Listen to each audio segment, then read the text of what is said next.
just a few minutes ago that we're having some technology issues within our SCDE. So I wonder if some of that has something to do with it. But hopefully you were able to get the link and able to log on. And we're going to have our Foundations of Literacy Standard 4 Fluency focus today. And we will wrap up our phonics section as well. Just to get started, I'm going to introduce myself. If you don't know, I'm Mandy Hawker, and I'm the Elementary ELA Education Associate at the Office of Assessment and Standards at South Carolina Department of Ed. I support kindergarten through 5th grade with the ELA Standards. With me this morning, I have two of my friends from OELL. Audrey, I'll let you introduce yourself first. Good morning, everyone. Thank you so much for being here. I know many of you have lots going on with back to school, and so I'm just thankful that you're joining us for this last session and look forward to our next couple hours. And Kim? I think Kim is still having some difficulties getting on, so we're just gonna keep on moving forward. Sounds good. And then we also have Brenna, who is our co-pilot today. Brenna McCormick, she is our secondary education associate for ELA. Can't hear you, Mandy. I'm sorry? I can hear you now. Okay. All right. If you will, in the chat, drop your name, the role that you play at your district, and then what district or school you're here representing this morning, just so we kind of know who is in our audience.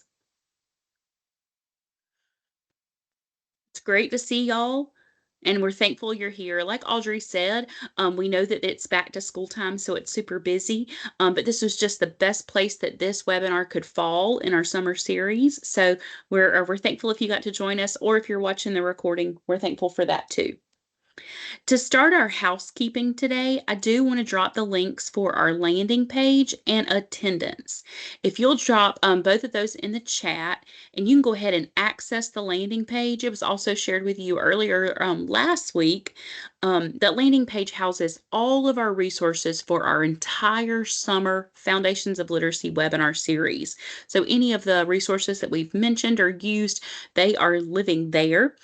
You also would find our attendance form linked on that landing page. If you will go ahead and access the attendance link, that provides us information about who's here today, but it also helps us with our federal and state accountability to keep these webinars coming to you. So the more we can prove that we have people attending and participating in our sessions, the better. We would just appreciate it if you could respond on that attendance link. But we won't waste any more time with that housekeeping, and we'll move right along. Today we are offering recertification credit for this webinar. That recertification comes within about a week and a half after our session. To receive the recertification credits, you do have to participate live in our session.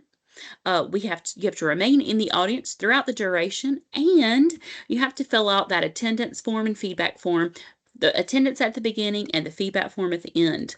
Following all those steps will help you receive your recertification credit.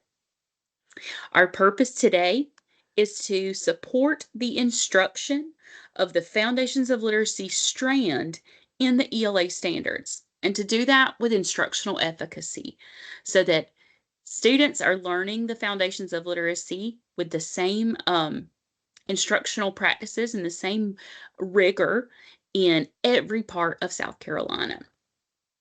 So we'll go ahead and take a look at today's agenda. The first part of today, we will be wrapping up our look at the phonics standards. That's F3.7 and F3.8, really hefty standard and indicators there. Then we're going to take a look at unpacking standards F4, 1.1 or 0.1, and 4.3. We'll end our time together by looking at a few fluency assessments and resources, and then we'll have a little time for feedback. Our professional learning goals here today are laid out for you. I'll let you read these.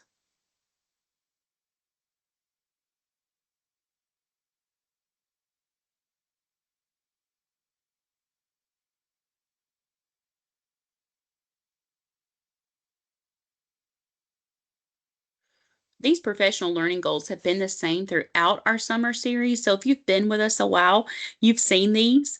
But I want us to really think about that last professional learning goal of reflecting on our instructional practices, our curriculum that we currently have in our buildings, or the systems that we already have built where we can take our learning from Foundations of Literacy today and decide what implications that has moving forward. So how can we start our school year with this new knowledge to impact the instructional practices we already have or the curriculum that we already have in our buildings? All right.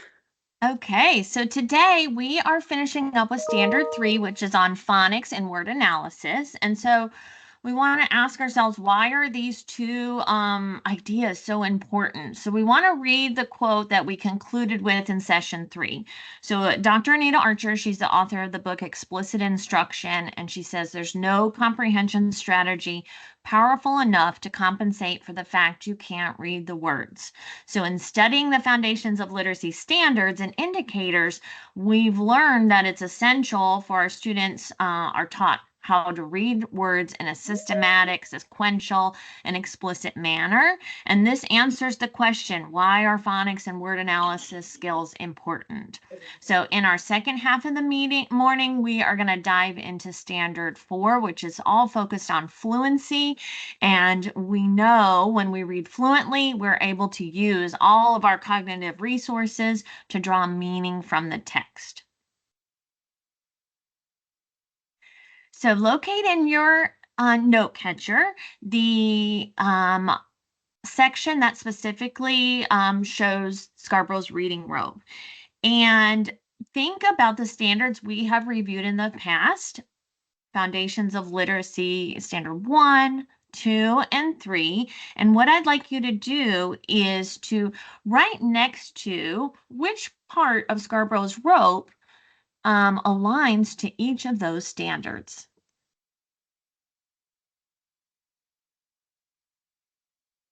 We can see we have ELA F1 is with phonological awareness, and F2 is focused on literacy knowledge. That's our concepts of print.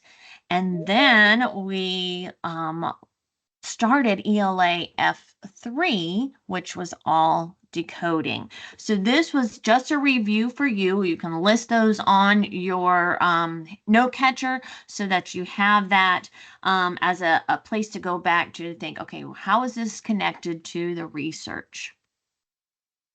Also like for you to locate on your note catcher, there's a space to record ideas around the 4-part processing model.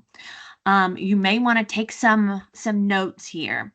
So what happens when we are reading is that our brain uses a phonological route for decoding and encoding, and it is represented by the 4-part processing model that was developed by Seidenberg and McClellan.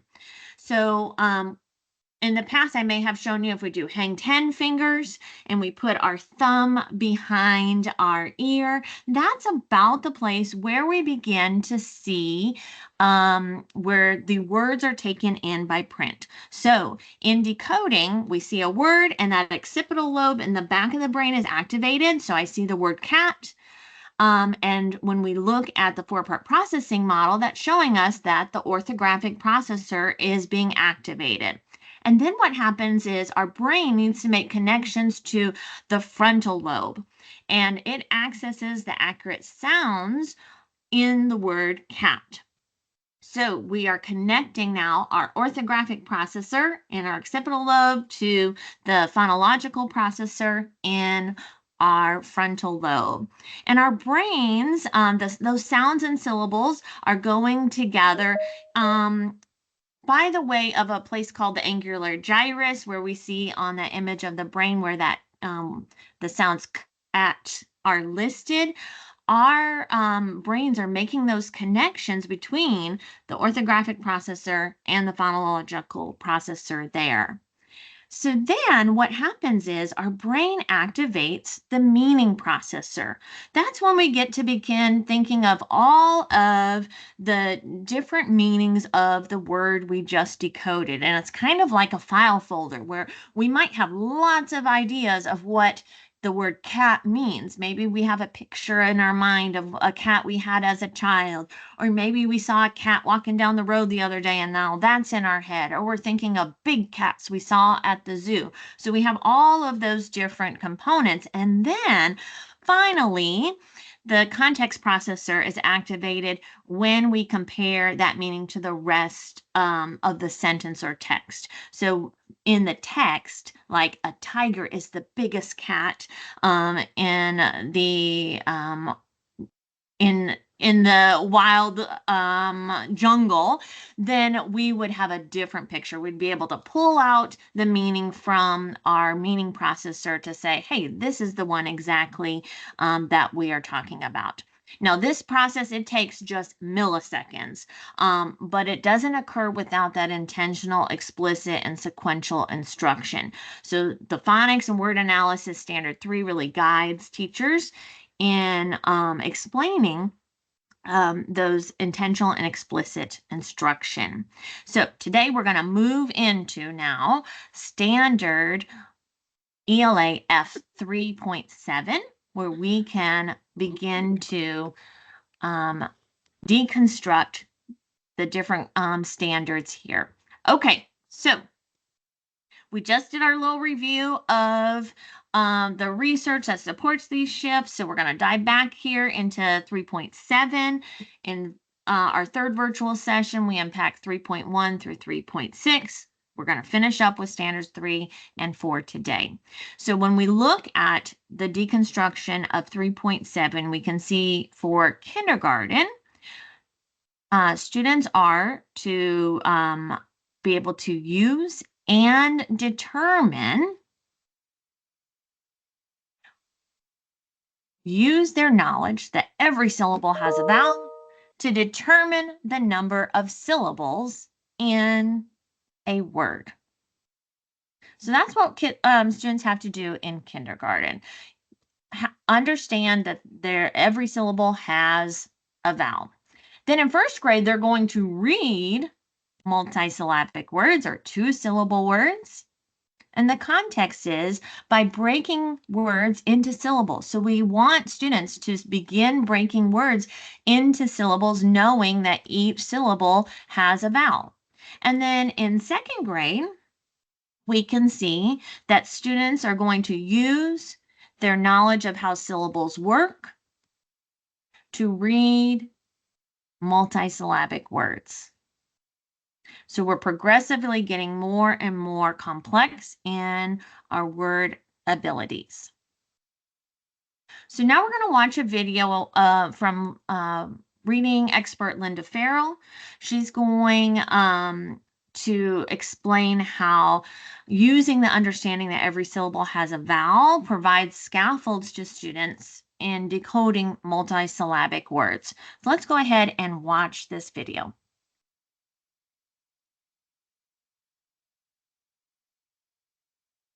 After Xavier learns how to read words with one vowel all by itself in each syllable, the next thing we do is we teach him silent E, so that if he gets a word like porcupine that has silent E at the end, we teach him, we add a new question, and it is, do you see a silent E at the end? So then we say, how many vowels do you see? He'll say, porcupine, 4. Are they together or apart? They're apart. Do you see a silent E? Yeah, at the end. Yes. And then he sees a silent E at the end, and you know that that silent E stays in the syllable with the vowel before it. So of course they have to read one-syllable words with silent E before they can read multi-syllable words with silent E, but it's just another question. So then we read some of those. Then the next step is to read words with vowel teams. So let's say the word is refrain. How many vowels do you see? 3. Are they together or apart? 1 is apart, and 2 of the vowels are together. Well, we teach you that when 2 vowel letters are together, they stick together in the syllable. So you're only going to have 2 syllables in that word. But of course, in order to read refrain, you have to be able to know that AI spells A. So you would have to be able to read 1-syllable words with vowel teams before you go to 2-syllable or 3-syllable or 4-syllable. It's very simple. It's not, there aren't any really rules that we teach. It's how do you look at a word and break it up. After Xavier learns how. Oh, Miss Farrell, she always wants to jump in there. Okay, so when she was explaining how we can support students, she mentioned we can ask them questions by asking them things like, how many vowels do you see? Are those vowels together or apart? Is there a silent E? Those are all scaffolds we can use to support students in their decoding of 2-syllable words and multisyllabic words. So what type of instruction is this going to require? So I'm going to have you read those 4 options, and then in the chat, you're going to put your response, but we're going to do a waterfall response. So put in your answer, but don't hit enter until I say go. So go ahead and read those 4 options of what type of instruction does this require.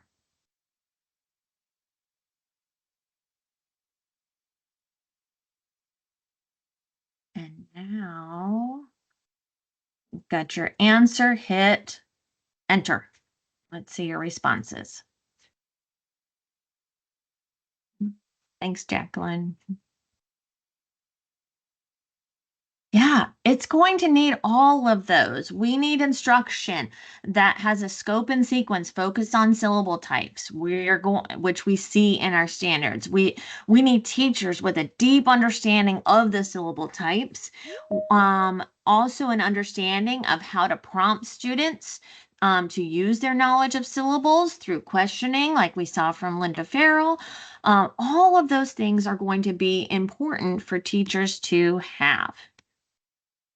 So when we think about instructional resources, syllaboards are a great resource for students to help them to see that every syllable needs a vowel. And recently, or I guess last summer, one of the literacy specialists was out in a summer reading camp, and they saw teachers using syllaboards where they were asking kids to encode multisyllabic words. They would say the word, they would clap the syllable. They would listen for the vowel in each syllable and write that on each board. And then they would go back and they would encode each syllable component. So then we could put the word all together. So that's a great resource. We also want to make sure that students have opportunities to apply their learning in a controlled text. When we say controlled text, it means it has components that only have been taught. So that way they can practice decoding the skills that they are learning. And for multisyllabic words, we want a text with multisyllabic words that they have learned how to decode based on the syllables that they've learned. So we've seen that Really Great Reading has passages available for free.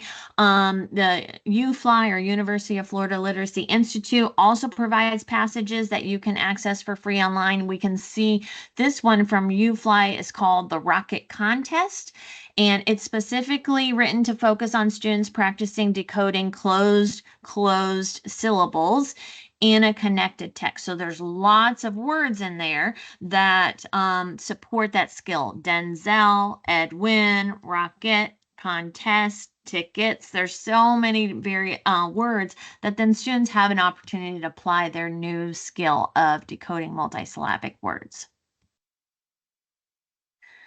Okay, so that was 3.7. So now let's look at standard 3.8.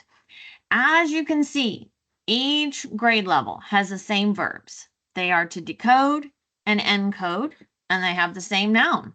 What are they decoding and encoding? They're decoding and encoding words. The components that change and progress across the grade levels are indicated in the subsections of the standard. So you can find these individual subskills in Appendix A. It's on pages 159 to 162 of the standards. They can also be found in a new resource called the Phonics Matrix. So we're going to look at that next. As we're reviewing it, I encourage you to notice which decoding and encoding skills repeat from grade to grade, which ones are new. All right, so this is a latest resource, the Phonics Matrix. It's organized chart of Standard 3 Indicator 8 or Foundations of Literacy 3.8 for grades K through 2. The lavender shading helps us to think of the purple band of foundations, and you're the first audience we have shared this document with. It is linked in the landing page for your access. So on the screen, you can see the matrix as a whole. On the next slide, we're going to see it more closely. So, Audrey, I think I'm in. oh, okay, awesome, Kim. Am I doing like a feedback? Yes. All right, then you go with it. Okay. All right. So the lavender column names the phonics skills. So we've got syllable types, consonant digraphs, combinations, onset rhyme, consonant blends, and so on and so on. And then the top row names the grade level. The second row is going to state the verb and the noun of the indicators. And kindergarten and first grade are alike, decoding and encoding words using. And then second grade changes to decode and encoding multisyllabic words using the following. Now, when we look at kindergarten column, 3.8, A, B, and C are specific to the syllable types. D is the consonant digraphs, and E is the combination Q. These 5 are QU. So these 5 are in order from A to E. But when you look at the first and second grade, at a first glance, you might be wondering, well, why are these subsections out of order? They are aligned. We put these in these boxes because they align with the order that we began with in kindergarten. So we can see syllable types at the top of each one and then each of the individual skills. When we look at slide 17, oh my, we have all kinds of technology issues today. All right, so now this is the second half of the phonics matrix. You're going to see the grayed out boxes. These are indicating that there is not a corresponding indicator for that grade level. We also included asterisks to help you remember that these are the ones that are with prompting and support. We also used the corrective edits that were in the 2024 SC College and Career Ready ELA Standards. This is the document on the ELA webpage to identify some of the components that were print or formatting errors. And so those are in our landing page, a link document that can help you see the specific revisions, just so that you're aware of which things have changed if you have printed the old version of the standards.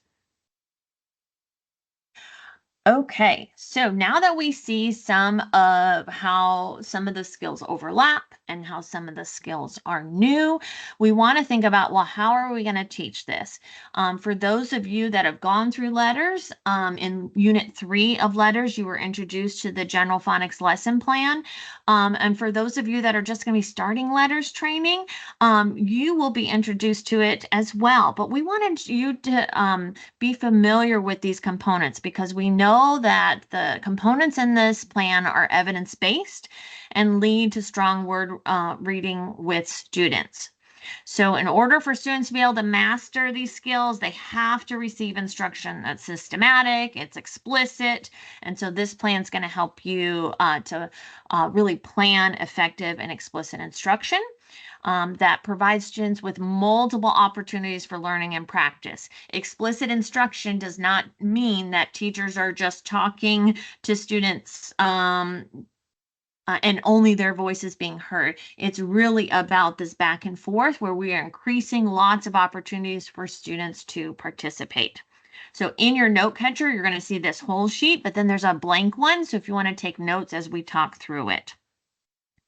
All right, so of course you're going to want to state your goal. It has to be clear for students so they know what they're going to be learning very clearly and explicitly saying, today you will learn blank.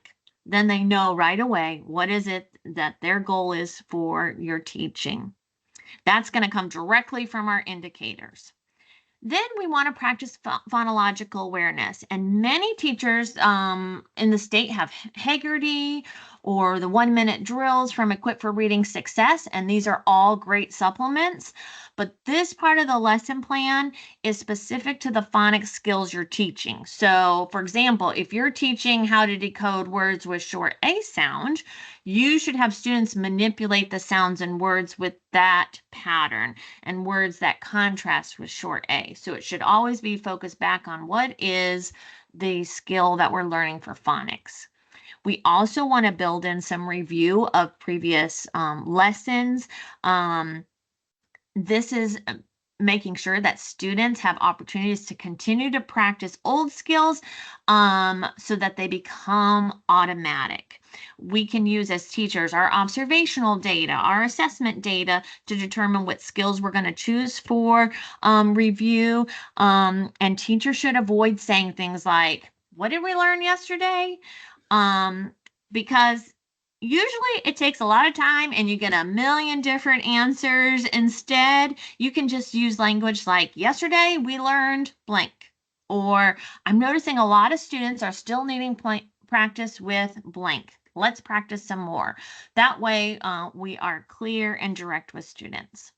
We want to introduce the new concept. This is the I do part of the lesson and should include explicit modeling from you as the teacher. You can use language like watch me or notice how I. And then the teacher is thinking aloud their steps in their word reading or word writing. We want to provide students with guided practice. So having students read numerous words with a focused pattern, doing phoneme graphing, mapping activities that we've seen in previous sessions, word chains, word building. They can all be really beneficial for guided practice. This is that we do part of the lesson, and we want to make sure we're giving corrective feedback here. Don't let students practice incorrectly. The extended practice, this is a part of the lesson. It doesn't need to be occur as a whole group lesson, and instead it might be like a small group to really reinforce the skills or provide extension activities that you're noticing, okay, they've mastered it. I can pull them when we can do some extension work. We do want students to always have time to practice dictation. This is the encoding part of the lesson practice. We say a word, the students practice writing it. We say a phrase, they write it. We say a sentence, they write it. And then all throughout this, we want to be connected to word meaning. Think about the 4-part processor. We are reading words with our orthographic processor and our phonological processor, but we've got to connect to the meaning processor and the context processor. So if you're talking about short A again and you're learning the word bat, you can talk about the multiple meanings of the word bat, like a baseball bat or the animal, or I bat my eyes. So there's lots of different ways you can build in some of those components. And then finally, this is the most important part. We have to have time for reading text. And often I have seen this part get left out or sent students off to do it on your own because maybe you felt like you haven't had enough time in your day. Students need time to practice their new skills in connected text. And this is where decodable text are essential. Okay, so here's your homework. What I would like you to do is you now have this general phonics lesson plan. I encourage you to take out your current curriculum and lay the lesson plan next to the general phonics lesson plan and compare them. think about which components do I see in the general phonics lesson plan that are also included in my core instruction or my core instructional materials. Which components are left out? And if they're left out, we have the knowledge now that we know what we can embed to make it even richer. So that's your homework after today. All right, so as we close up Foundations of Literacy Standard 3, we did want to provide you with some examples of assessments that can be used as a diagnostic tool or progress monitoring. So teachers in grades K to 2 and further on as needed should utilize some type of letter ID, letter sound survey to ensure mastery of this skill. Other assessments are the core phonics survey is a great one. Really great reading has free ones you can download. Since everyone's going to be going through letters training, you're going to have access to their word reading survey. I personally love this one because they have real and pseudo words, and pseudo words are really going to help you to know, can they apply it to any unknown word? They also have the multisyllabic word components that align to that syllable type. So in general, that's a great one. You might have other informal decoding inventories within your school or your district. And then I also want you to just remember that we have the new state provided indicator aligned inventory for word recognition, where there are components of this assessment that are specifically tied to these indicators. And so you'll have a great understanding of which standards students have mastery of or not. So those are all great resources that you can utilize. We are going to put a link in the chat that has a link to all of these various assessments. Okay, I'm going to try one more time. Hallelujah. So we are going into our fourth standard of our Foundations of Literacy.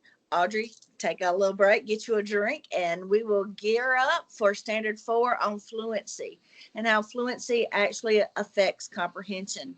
Please notice that this is kindergarten through 5th grade. We typically think about those Foundations of Literacy standards just for K2. People a lot of times will say that, but you guys know that it is kindergarten through 5th grade. That's why we even did it with a little bit darker lavender to make sure that everybody gets that message. If you'll take a moment to read that standard and really pay attention to those words that are in purple, because we're going to identify those and define those. And then we actually highlighted support comprehension in green, because this is to remind us how important this is and how it connects to our green strand of application of reading. So read and reread grade appropriate text with accuracy and expression at an appropriate rate to support comprehension. During each of our other sessions, we've made connections of our Foundations of Literacy standards to Erie's phases of word reading development. And this is the case for our Standard 4, all about fluency.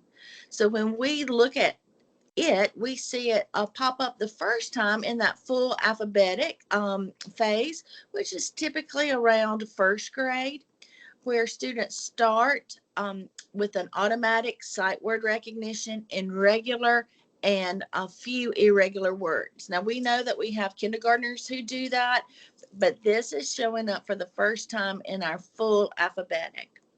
And then it goes into consolidated alphabetic, which is typically that 2nd into 3rd grade.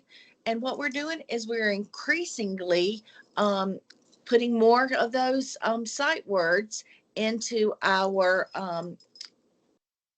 brain, into our language box, letter box. So earlier this morning, I know that Audrey asked you to go in and place those standards that you had for standard 1, 2, and 4. And I'm going to show you where that appears for our fluency standard. And you will see it the first time it appears. It is in the word recognition domain under sight recognition, and that is of those familiar words. Then it binds that language comprehension and the word recognition together as students are becoming more increasingly automatic in that word recognition. And then that standard also is showing up at the end of our rope. That is where it is more tighter, it's more together.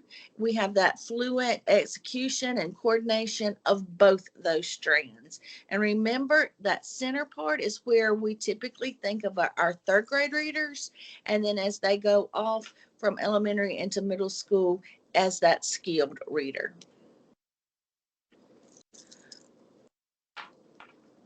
All right, so accuracy, appropriate rate, and expression are those key words that were bolded in our standard.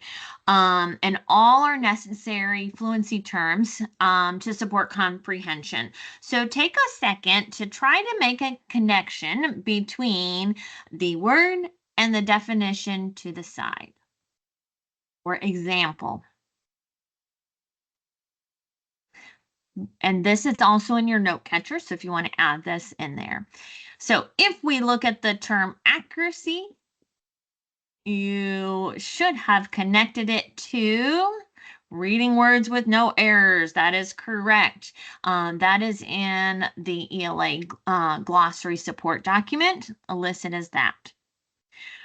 With appropriate rate, we're sharing an example of a compiled oral reading fluency norm document from Hasbrook and Tyndall.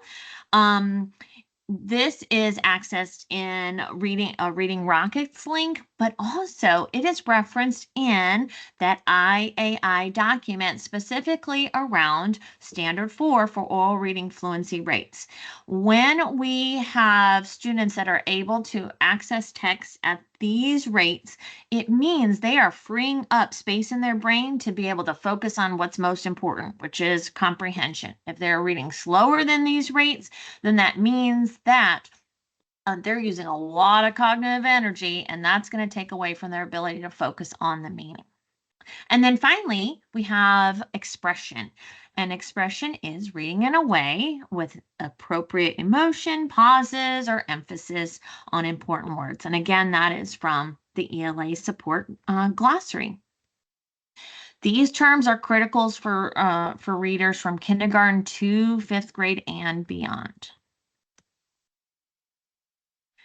So another bolded word that we saw in the standards was grade appropriate text. So on page 21 and 22 of our standards document, the text complexity process is explained in detail. And text complexity is defined as a level of difficulty in reading and understanding of text, and thinking about it within 3 components. So when we look at those 3 components, we can see a quantitative component, a qualitative, and the reader and the task. Qualitative is around the themes, the ideas, the vocabularies, the structure of the text. The reader and the task is all about what is the reader bringing to this text? What is their background knowledge that's going to help them? What vocabulary do they have? And then what are they supposed to do with that in response to the text? So those 2 components are there. And then we see a quantitative level. And the quantitative levels were identified by the Standards Writing Committee to utilize the Flesch-Kincaid and the Lexile measures because they're commonly used in those benchmark assessments that schools in South Carolina utilize. So as teachers and coaches and administrators, when we look at reports that use these messages or measures, we often see an overwhelming number of students in that BR, beginning reader section. And sometimes these students never move out of that. And we're seeing report after report saying BR. Why is that? Because these students are really having difficulty lifting the words off the page. And so we have to ensure that we're utilizing standard 1 and 3 to help students build up those decoding skills so that then they can read grade level appropriate text to be able to comprehend it. All right, so prior to attending, you were asked to read 2 statements describing authentic text and decodable text. They were also provided on your note catcher, so find those now. And in our standards, we see the term grade level appropriate text. So we're going to talk about what does it mean by grade level appropriate text to be sure that we have a common understanding. So these were developed by, or explanation was developed by the State Department in Colorado, specifically around what is an authentic text and what is a decodable text. And Kim and I have linked their definitions to the reading rope to really help us through with our thinking. But we're going to have you do an activity to think about it right now. So on your note catcher, you're going to find boxes for authentic text and decodable text. We are going to share with you phrases from the descriptions that we saw on that previous slide. And you're going to have to determine, is that a phrase that describes an authentic text, or is that a phrase that describes a decodable text, and record that on there.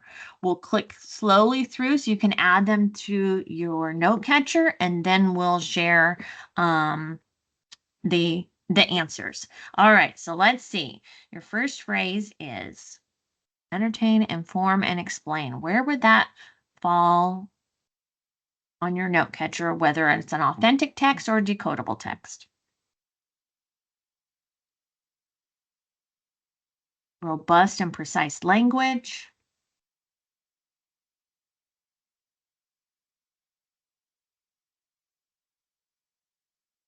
Phonetic code. Builds language comprehension.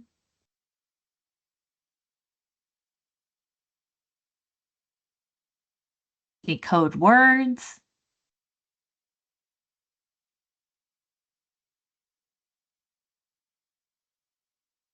Follow skills taught.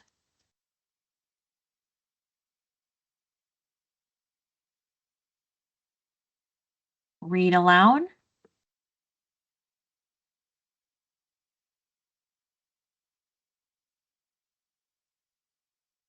Beginning readers.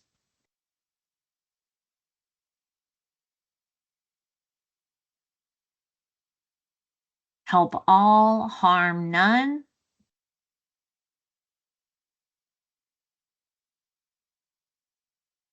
Model complex sentence and text structure.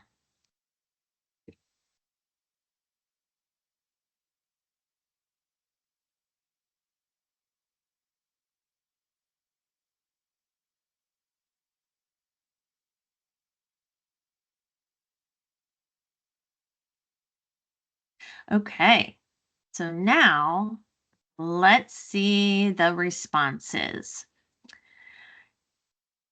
So the top 5 bullets there are ones you should have recorded for authentic text from our sort we just did. We also noticed some additional descriptions from that paragraph around what authentic texts are. And when you look over these keywords, you can really see how closely they relate to language comprehension portion of the reading rope. When we think about authentic text, we can think about good read alouds like Charlotte's Web, or a nonfiction text like we see there for weather. And we can all agree that our end goal is for students to read authentic text independently. So let's think for a moment of this meaning. A more complex level text may be used as an authentic text for readers who are able to apply their decoding skills automatically and successfully. This was from the paragraph. So what does that mean? So for example, there we have a student who's mastered grade level phonics and fluency indicators and are now able to read authentic text. So some of us may have had Frog and Toad in our level library, but now we're not thinking about it in terms of guided reading level K. Instead, this is a fun, engaging text that your first graders may access because they have the skills. We would never want to hold a student back from having access to authentic text, especially when assessment and data indicates they can read automatically and successfully grade level text. So now if you're saying, hey, we're not thinking about guided reading level text, what do I do with all these leveled texts? We encourage you to have them available for students to read, but instead of organizing them by levels or quote unquote levels, you may want to organize them by topics or by themes or by authors. So we're going to talk about this a little bit more over the next couple slides. So now we can see the bullets listed for decodable text and the ones you should have recorded on your note catcher. When we're thinking about decodable text, we think of enjoying books like these fun ones from, we found these from Benchmark Education, which are focused on short vowel patterns. And as you read the keywords, you may see how they relate to the word recognition component of the reading rope. The purpose for decodable text is to practice the phonics skills in those connected texts, which is what we saw as an essential component of the general phonics lesson plan. It also ensures students are able to apply their skills with fluency and then help them transition towards more authentic text.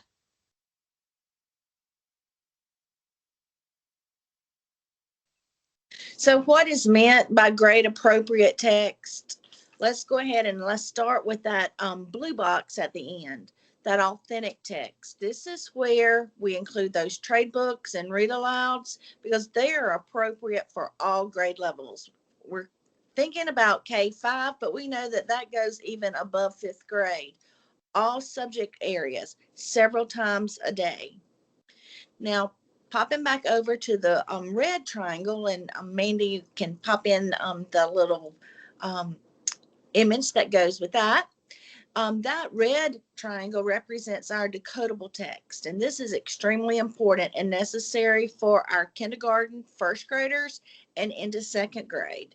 That accountability in this visual means that a text is focusing on a phonetic code, and it is giving words to students that are following a skill that they have just been taught.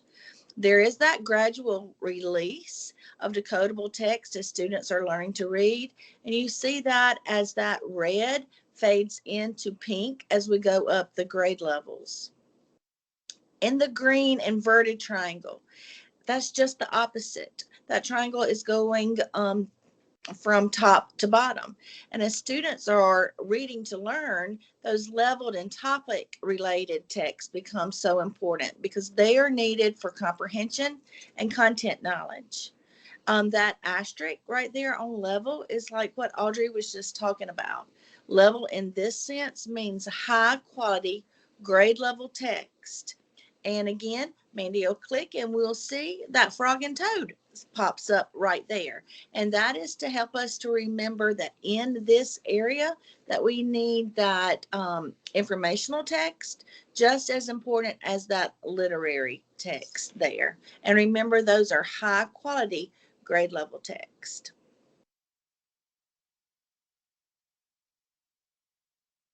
So, are your students having difficulty with accuracy and automaticity? We must ask the question, what type of text do I use in a small group of instruction? Your choice depends on the type of text your student needs. So how do you know that? From the data from your assessments. Audrey's talked this morning about oral reading fluency, the phonics word surveys, and then our state's new IAIWR, which is that indicator aligned inventory for word recognition. These assessments will help you determine if you need practice in decodables. And as I'm finishing up this section, I want you to focus on the purple box, that quote from Lindsay Kimney's book that we love, Seven Mighty Moves. And she says, if I notice a student is struggling with authentic text, making numerous errors, and resorting to guessing, I know that he needs more practice with support and decodable text, as well as scaffolding in that transition to the authentic text. So at one point, you might decide this student is ready for authentic text and fading out of that decodable text, and then they get there and you say, oh, they're not quite ready. Then there's that balance between the two. And you as the teacher reading with students in that small group or independently, you're going to know which of the text works best to support that reader. Okay, so now we have a deeper understanding of the meaning of Standard ELA F4. We're ready to dive into deconstructing the indicators in this standard. So let's head on back to our deconstructing document. And with ELA F4.1, we can see that the same verbs and nouns for kindergarten, first, second grade. It is read high frequency words. What is different is, again, the context. So in kindergarten, it's read high frequency words in grade appropriate text with just accuracy and automaticity. So we want to make sure students are accurate. We want to make sure they're becoming automatic with that. In first grade, again, it's high frequency words in grade appropriate text and accuracy and automaticity. And then we see second grade, it's high frequency words in grade appropriate text with accuracy and automaticity. So how is this changing across the grade levels? So remember that statement, in grade appropriate text. That's going to elevate the intensity or the rigor from grade level to grade level to grade level. We want them reading grade level appropriate text as it aligns to the skills that they're able to do with automaticity and accuracy. Well, all throughout that, we keep seeing the word high frequency words. So when we are thinking about high frequency words, we want to make sure that we are not confusing that between sight words. So when we look at this definition, a high frequency word is a word that occur most often in written English. And we've all seen lists of high frequency words before. That's different than a sight word. A sight word refers to any word recognized instantly by sight, whether it's spelled regularly or irregularly or somewhere in between. So again, our sight words in our minds and in our students' minds are all going to be dependent on what they have, are able to instantly read as if by sight. So as educators, although we have very often used that word sight word as a synonymous term for high frequency words, we want to shift that language now, because a sight word is any word that we can read by sight. And a word that I read by sight is going to be different than maybe an astrophysicist, because an astrophysicist is probably going to be able to instantly recognize words by sight, because that I may have to slow down and decode first, because they have read them more often than me. That's the same for our students sitting in front of us. They each have their own varying sight word banks in their visual word form area, or that letter box that we've talked about before. We're talking about in this standard high frequency words. All right, so in terms of instructional practice, we encourage you to use the heart word method.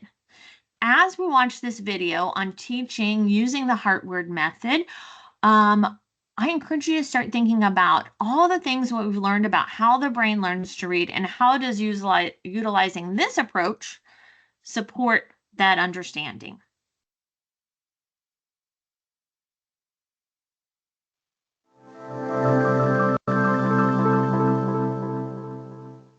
Let's examine the word have, as in, I have one brother and one sister.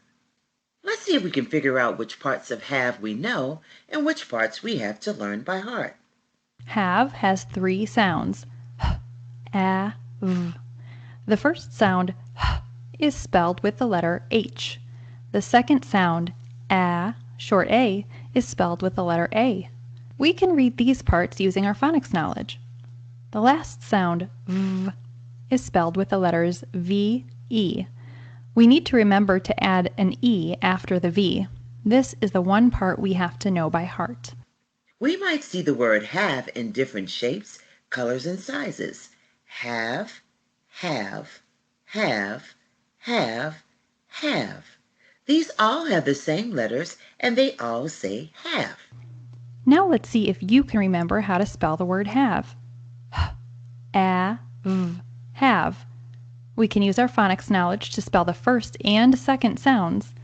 The first sound is h. How do we spell h? Yes, the letter H. The second sound is short a. A. How do we spell a? The letter A. The third sound, v, is the part we have to learn by heart. Do you remember how to spell v in this word? You're right. We use the letter V and the letter E. H-A-V-E. Have. Remembering heart words is easier when we know there is just one part to learn by heart.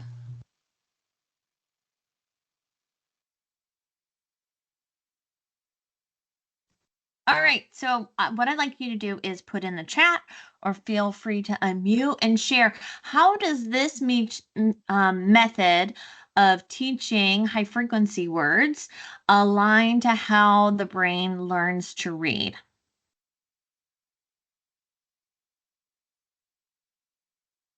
Let's see here.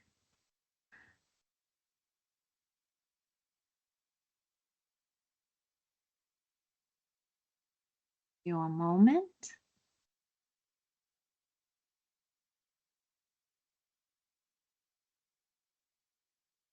Some of you may be thinking about, okay, we've talked about how that symbol on the page, the letters, is connected to the sounds. Yes. And that when we use this method, that's what we're doing. The only thing that we have to teach is the part that is maybe the oddity in the word. And like in have, it's the V followed by an E, even though students may have learned, oh, that E makes the vowel say its name. You have automaticity, more brain energy. Yes, yes. So when we utilize the heart word method, we are attending to that sound simple correspondences for all the regular parts. When I taught, I used to do things like, here's our word have. Okay, let's look at it. It doesn't follow the rules. So let's look at it. Take a picture of it. Do you see it in your head? Okay, close your eyes. Do you see it? I used to do all those things to try to get kids to memorize the word instead of me just saying, oh my goodness, we hear 3 of the sounds in the word. The only part we need to know by heart is the E. And so now that I know better, I definitely do better when working with students. Now, what's also important to know is that right now, maybe in kindergarten, that's a hard part. But once students are in first grade, that part of the indicators is that students learn that English words do not end in I, U, V, or J. And specifically that V here, that helps them to know, hey, I've got to put an E on the end. And once that's taught as a phonics skill, then it wouldn't be a heart word anymore. Okay. So we're going to practice together. There's a place on your note catcher for this. So I'm going to be the teacher. You're going to be the students. All right. So today we're going to learn a new heart word that we will later read in our story. The word is want. I want to go to the movies. Everyone say the word want. Say the sounds in the word want. Ooh. T. Now we're going to draw a line for each sound. What's the first sound we hear? What letter do we expect to see? Yeah, we expect to see a W. What's the next sound we hear? Ah. What would we expect to see? Oh, we'd expect to see an O, but the word want is spelled with an A.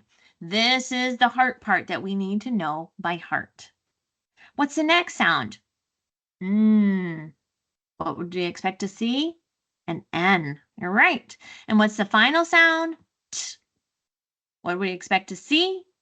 T. So in the word want, there's only one part that we need to know by heart. The other sounds we can hear and spell just the way that they sound. Read the word want. Can you think of a sentence using the word want? And then you could have students turn and talk to share their sentence. And then I might share the sentence. I want all students in South Carolina to be proficient readers. Okay. So when we think about instructional resources, we want you to be thinking about, okay, what do you have within your school, your grade level, your district? Maybe your those different groups created a list of words per grade level. Curriculums are going to provide lists. Sometimes they're called high frequency word lists, power words, lightning words, word wall words, although I would suggest you move more towards sound walls than word walls. But what I would encourage you to do, instead of going by lists, so you see that high frequency word list 1 through 100 or 109 power words.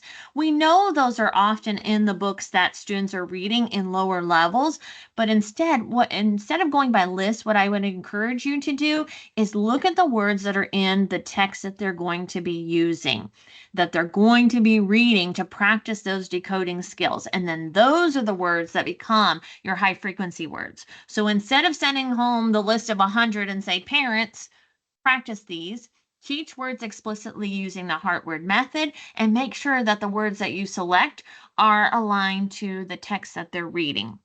That up at the top, we can see it in that purple box. There is a list of the words that are specific to the passages.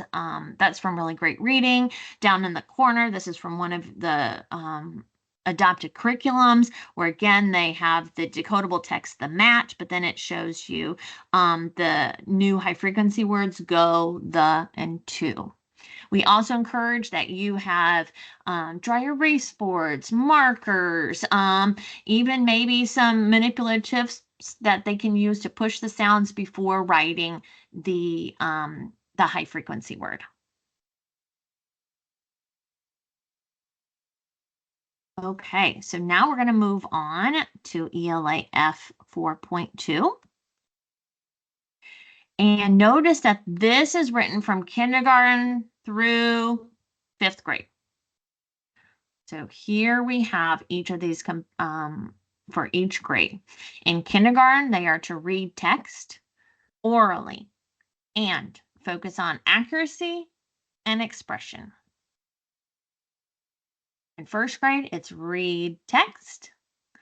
It's orally again with accuracy, the appropriate rate, and expression. So now we've added in appropriate rate. When you look at the Hasbrook and Tyndall oral reading fluency norms, you'll notice that oral reading fluency norms don't start until about mid 1st grade year, that winter benchmark time.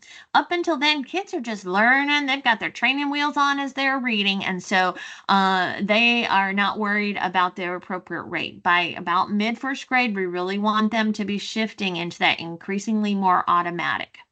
All right, in 2nd grade, they're going to read text. This time, it's orally and silently.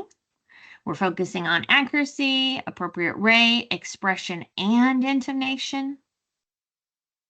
And then 3rd grade and beyond, we can see moves from text to a variety of texts. We want them to be able to read anything they put their hands on in a variety of genres. And again, it's going to be orally and silently, accuracy, appropriate rate, expression, and intonation.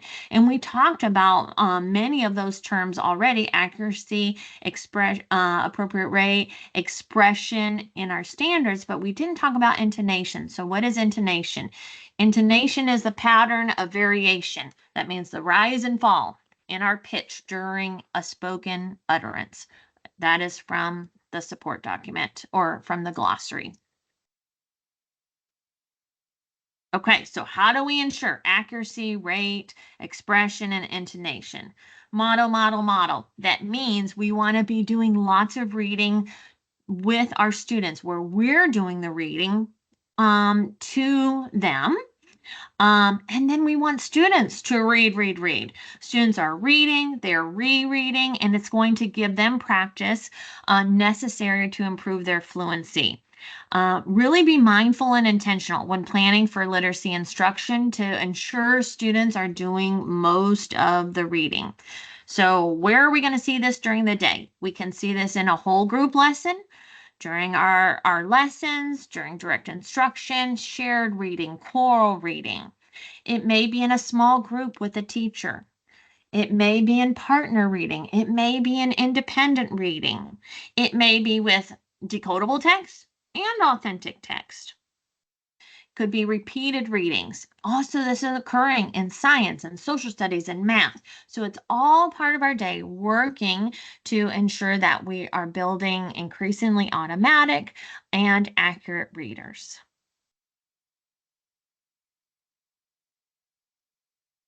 Oh my goodness, we're just moving through our standards today. So in ELA F3, we can see that students are to read text. It's the same for grades K through 3. What is differing is the subsections for each grade level. So we're going to use the next few slides to note the specific differences between the grades. Okay. In grades K through 3, they're going to use their letter sound knowledge to segment and blend sounds together. So this is a direct connection to standard 3 and standard 1 because we want them to have that phonemic awareness to be able to segment and blend sounds as well. All right. So that's for subsection A. For K to 3, subsection B, they're going to use or they're going to decode the word by analogy. And so we'll talk on the next slide. What does that mean? Then again, we start to shift in alignment. So in kindergarten and first grade, it's indicator 3 or C, and in second and third grade, it's indicator E, but they are going to use visuals from the text to support decoding and confirm recognition. And they're going to use context and visuals from the text to support monitoring and self-correcting. And you may be thinking, whoa, whoa, whoa, haven't we been talking about how we want to move away from using the context or using the pictures to help us decode words? And yes, that is correctly, you are correct in that.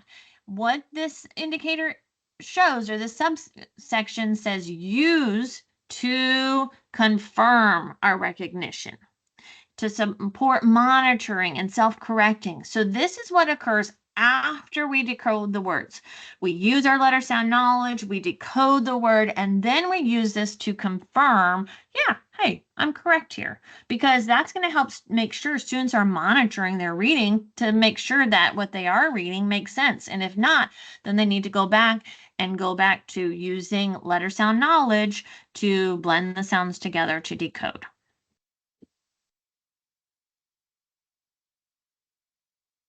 All right, in second grade and third grade, indicator C, it's to recognize chunks in words. And in third grade, those chunks include familiar prefixes, suffix, or the first syllable of a word. And then in second grade and third grade, indicator or subsection D, they're going to generalize their phonics skills to any unknown word they read. And when this happens, we can say, yes, we are readers. We're able to pick up any book we want and we can read it because we have the skills to be able to do that. Okay, so on the last slide, we saw these words of analogy, confirm, monitor, and self-correct, and then prefixes and suffixes. So analogy, being able to read words by analogy, that would mean, hey, I know the word book, so now I can read look, took, shook. All of that would be analogy. Confirm, monitor, and self-correct. We talked about that one and how it is the follow-up. It is the backup skill that we do to confirm what we've read by sound symbol correspondences. And then prefixes and suffixes, just wanted to point out that this is actually part of the AOR standards. So it's utilizing AOR standards as part of the Fluency standard.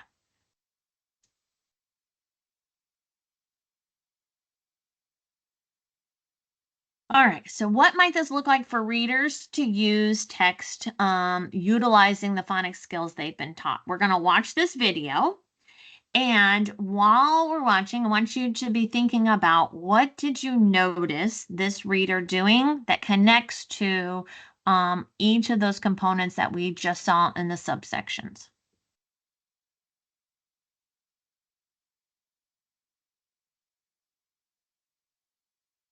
He's talking. Do you like hats, Olive Sue? Uh-huh. Mm-hmm. I like hats. I like, you can give him that voice if you want to.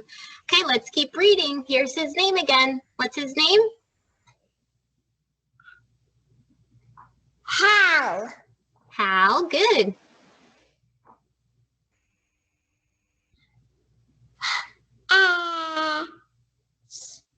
Hats. Close. This is one of our silly red words. It says as. Has. Good. Start from the beginning. Hal has ink. Hat. Hat. Good. Can you read that whole sentence for me again? You got it. Has Hal has pink hats. Good reading. Here's his pink hats. What else does he have? Keep reading. Hal has teal hats. Close. Let's look. This word has that A-N in it. Say the sounds. Tan hats. Good. So read the whole sentence one last time. Hal has tan hats. Good job. Great job saying. All right, so what did you notice with that student? What was she doing to help her decode and read the words? She was looking at that first letter that she knew and then just guessing like teal hat. And then she had to sound it out and then she got it. Yes, but then when she made those sound symbol connections that we saw in subsection A for kindergarten, then hey, she was able to blend it together and read the actual word that was there. Anything else? Did anyone else feel like, oh my gosh, that was just torture? I did when I first watched it, but then I started thinking that is what we want kids to be doing. We need them to have that productive struggle with these early skills so that once they have those mastered, then they are smooth sailing. I saw a webinar once where they talked about how reading is like you're on a plane, and think about when you're on a plane and you're going to take off. Sometimes you're on the runway, it is bumpy, you're starting and stopping, you're waiting for your turn to take off. And then once you start to lift off the ground, it feels like all energy is just trying to hold that plane back down to the earth, and you're slowly moving through mud until you get up to that cruising altitude where things are typically smooth sailing all the way through. That's what it's like for readers. It's bumpy, it's slow, it's just moving through mud at the beginning. But once we get through that productive struggle, they're going to become at a point where they're reading with accuracy and automaticity, and it is smooth sailing, and they can focus on the meaning of the text. So our takeaways were, first of all, this was lesson 1, and that little friend was already doing some reading. Indicator 4.3a, using letter sound knowledge to blend and segment the sounds together. And this is a beginning reader. When we put text in front of them, like pattern books, where they only have to know the pattern in the text and then use the picture to change that last word, we are taking away that opportunity for productive struggle. And that video we watched of Linda Farrell, she said when we do that, we are making reading easy when it should be the hardest for them. We want them to go through this challenge of learning these sound symbol correspondences so that it becomes automatic, because we know that's what's happening in their brain and leading to strong word reading.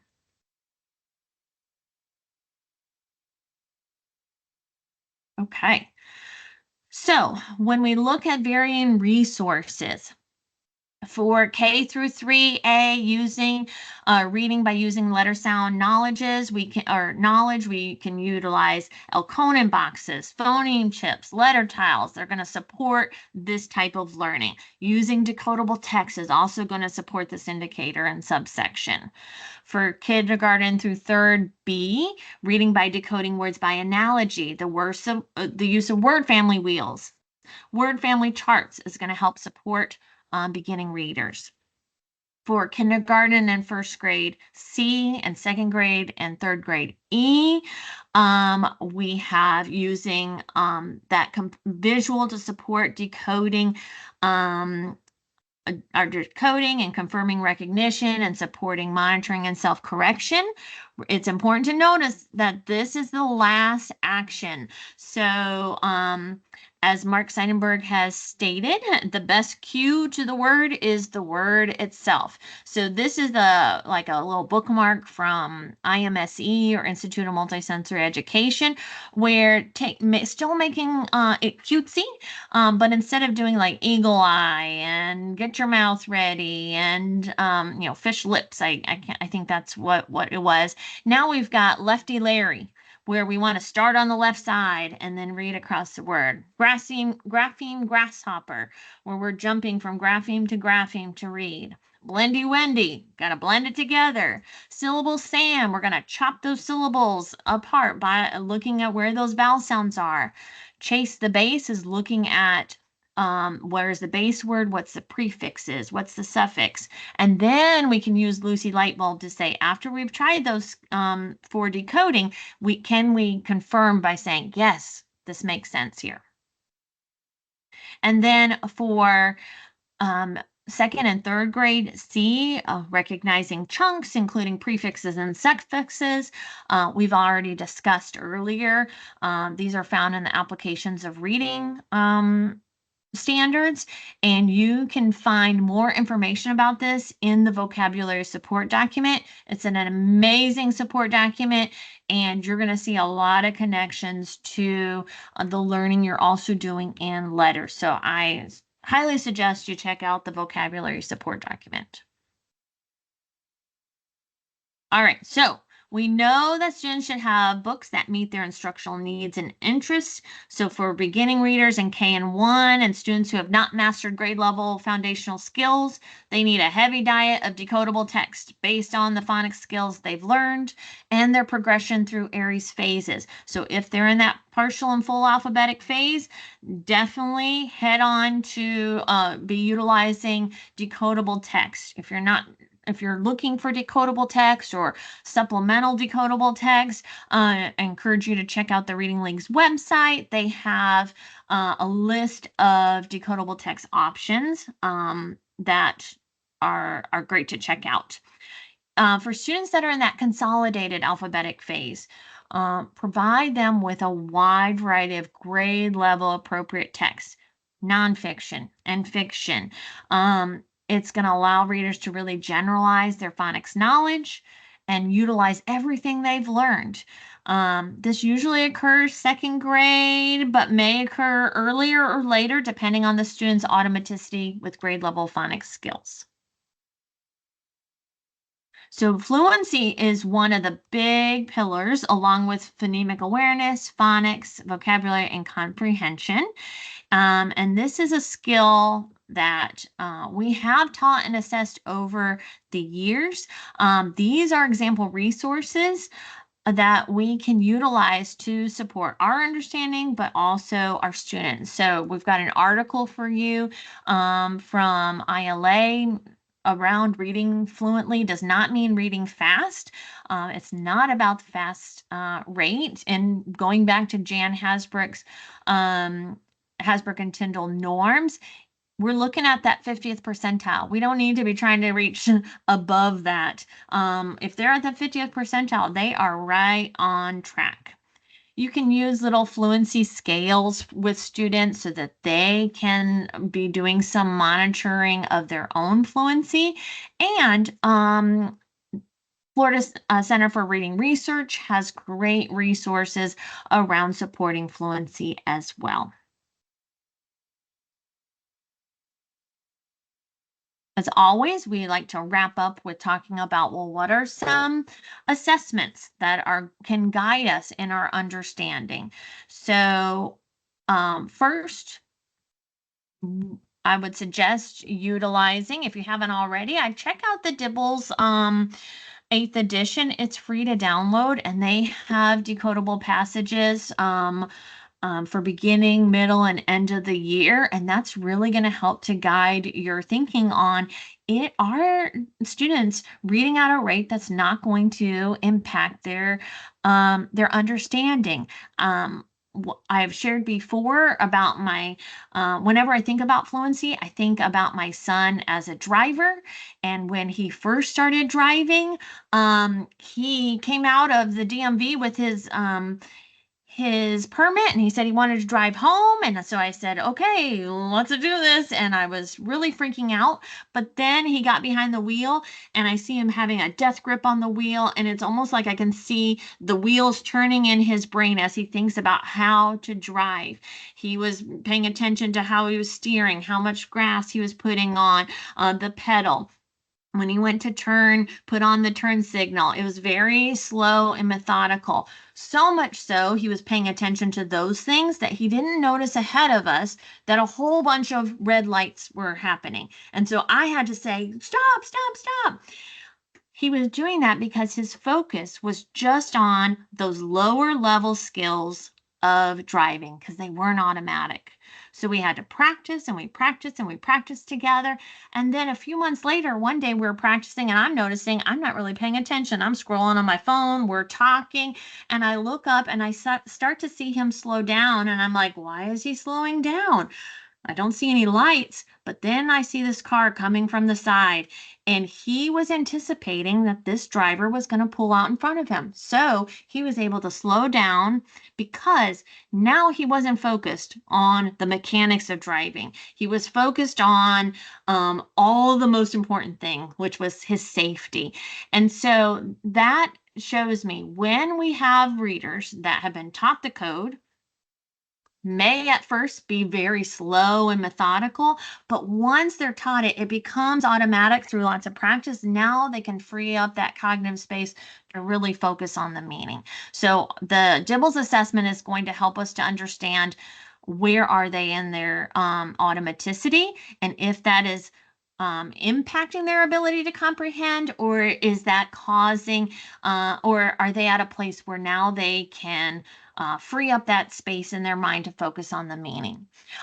We see descriptions of what fluency looks like using NAEP assessment. And then again, going back to Hasbrook and Tyndall's norms, in your district, you want to be thinking about how fluency is assessed. How is this information supporting your understanding of your students' automaticity and reading? And what might your school need to consider moving forward in terms of fluency? In the standards, there is a note that each school or district needs to determine how they are assessing fluency. So in that same vein, if you access the Foundations of Literacy support document, there is a support section for Standard 4 on fluency, where we describe what fluent reading is for South Carolina and for our 2024 ELA standards.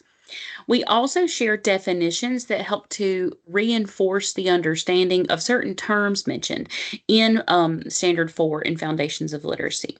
So this might be a good resource to pull out when you're meeting with your grade level teams or in PLCs discussing fluency, just so everyone coming to the table has the same definition of the terms that impact fluency assessment. This is also good for teams that maybe include your decision-making teams, like your ML teachers, your DT teachers, or even your special education teachers. Having that same common definition of these terms is really important when we talk about fluency, because so much of fluency assessment informs next steps for our students. Additionally, we have that indicator align inventory for word recognition. This tool includes an oral reading fluency assessment. At the end of the document, I know it's 42 pages, but at the end of the document, there are cards that have passages on them. Those passages are aligned to Lexile levels appropriate for the grade level. And we included the Hasbrook and Tyndall fluency norms for you to kind of measure how many students your words get correct, compare that to the norm, and then see kind of where those students are falling. So we can figure out, are we reading on grade level for our fluency or are we not? This is just one extended measure of how to inventory our students and see where we're falling with oral reading fluency. Okay, if you attended our previous sessions, you'll remember that we have created documents that are aligning our new standards with letters information. It's sort of like a table of contents. Today you saw some theory and instructional practices that expand. Those are expanded in Unit 4 of letters, and these are linked on your landing page. And I'm going to go slow and say exactly where those are.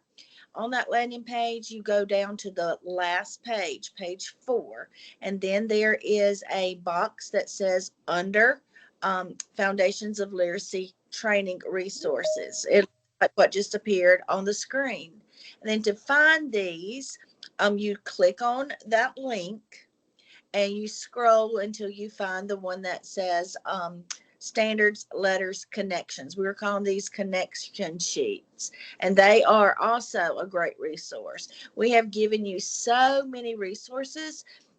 Sometimes it is hard to keep up with all of them. None of us mind if you give us a email and ask again where they are. We can definitely help you find those.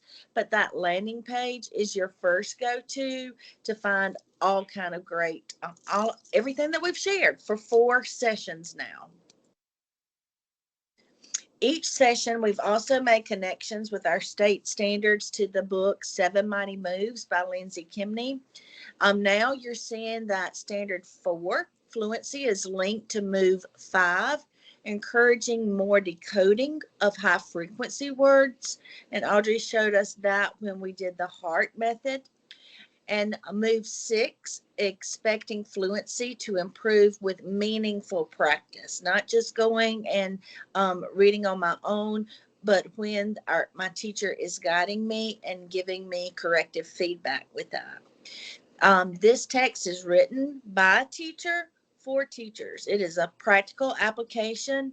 It is a great connection to our Foundations of Literacy Standards along with letters. And we keep saying those together because we know our letters is the why are we doing it is our teacher knowledge, and our standards are how we are implementing into our classroom. And so those things go hand in hand.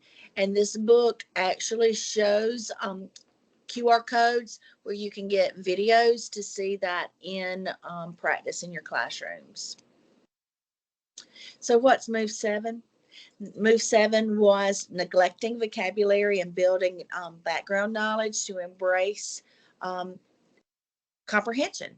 And that strand indicator is related to that green strand, which is that application of reading. So we've just marked that with that green color for you. All right, so as we close today, we want to bring into light the book De-Implementation, Creating the Space for and to Focus on What Works by Peter DeWitt. And as I'm talking, you can go ahead and read that quote that's there on your screen.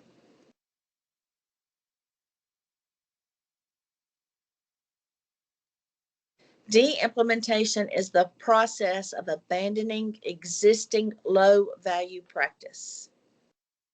At its core, de-implementation is a process of change. We have to learn and unlearn to recognize the importance of cognitive challenge, and that comes with change, particularly when we have a new initiative, we have a new practice, a new system, a new structure, or new standards, right? That have been in place for a long time. Learning refers to the process of acquiring new knowledge and skills, and you definitely have learned a lot of new over the past 2 months as we have embarked on this journey together. Unlearning is a process of discarding outdated mental models to make room for alternative models. And when we think about that, and I think about that list that Mandy just told us, this involves all kind of people, all of our stakeholders in this. This is parents, support groups, assistants, sometimes even the children. We're going to have to help them understand that we are, our groups are going to look different. We might not always have a 6-pack of books. We might bring in our math manipulatives when it is reading time. So as you embark on this new year, our 2024-2025 school year, we guide you, your grade level, your school, your district. We are supporting you as you pick up those new practices and you make room for even more new practices. As a teacher and a coach, you have seen over this summer series how important these foundational standards are to your literacy learning. You're going to have to adjust your schedule to make room for them, and you're going to need that support from your administrator. But in many cases, you might be the one supporting your administrator in making those changes. And so we are here for you as you go forth and make those changes. So our last bit today is to release and embrace. That's our reflection for today. Is our protocol to frame our thoughts, those best parts of our current beliefs and practice and curriculum, but we're making room for those possibilities and what could be started and embarked on and carrying us on a very new journey. So we're going to give you a little bit to reflect on those, and you might write those down. You could put them in the chat. You could unmute and share with us.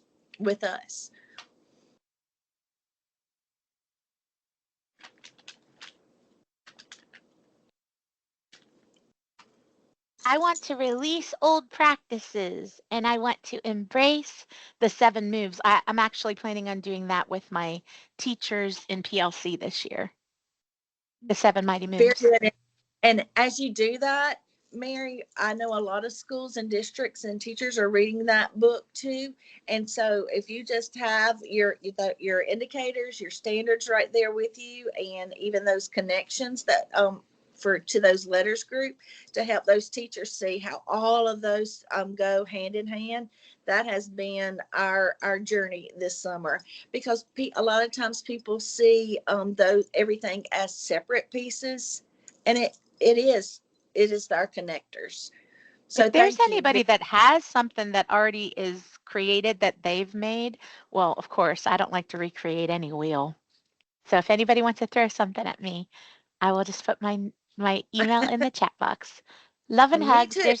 There's my heart. And ours back. Thank you. And Kim, I noticed Jacqueline shared she wants to release the urge to know everything at once. Yes, it can become just this desire to add as much as you can, but little bit at a time. And each year add on a new focus for you, and then embrace the great resources available. Thank you, Jacqueline, for sharing. I think that that picture on the release and embrace is a zen, instead of that bright colors with that. And I think that we have to do that so many times. Just let it soak in, take a little Calgon moment, and then be ready and recharged to go again.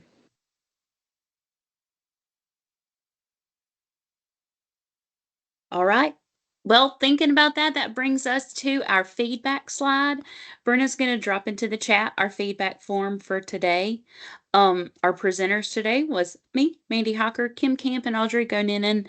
Our title today was FOL4.